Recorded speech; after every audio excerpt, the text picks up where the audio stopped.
Mexican drug mafia સિનોલોઆ cartel અને સુરતના બે ઉદ્યોગપતિઓ વચ્ચે પ્રતિબંધિત કેમિકલ્સની ગેરકાયદેસર નિકાસના કૌભાંડનો ગુજરાત એટીએસ દ્વારા પર્દાફાશ કરવામાં આવ્યો છે।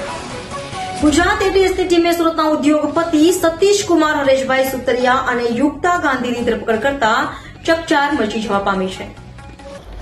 ગુજરાત એટીએસે સુરત ખાતે કેમિકલ કંપનીમાં ડ્રગ્સ બનાવવાનું કૌભાંડ ઝડપી પાડ્યું છે। એર કાર્ગો મારફતે જે ડ્રગ્સ બેન્ડ છે તે ગ્વાટેમાલા અને અન્ય દેશોમાં મોકલતું હતું।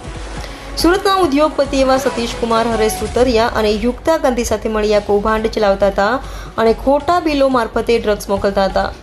પેન્ટેલિન નામનું પ્રતિબંધિત ડ્રગ્સ તેઓ છેલ્લા 1 વર્ષથી વિદેશમાં મોકલતા હતા, જેની માહિતી મળતા અમદાવાદ એટીએસની ટીમે સુરતમાં સફળ ઓપરેશન પાર પાડી આખા રેકેટનો પર્દાફાશ કર્યો હતો। વિદેશમાં આવેલી કુખ્યાત મેક્સિકન ડ્રગ્સ માફિયા સિનોલોઆ કાર્ટેલ સાથે વેપાર કરનાર ઉદ્યોગપતિ સતીશ સુતરિયા અને યુક્તા કુમારી મોદી સુરતમાં એસઆર કેમિકલ્સ, અગ્રત કેમિકલ્સ અને એથોસ કેમિકલના નામે ભાગીદારીમાં કંપનીઓ ચલાવે છે।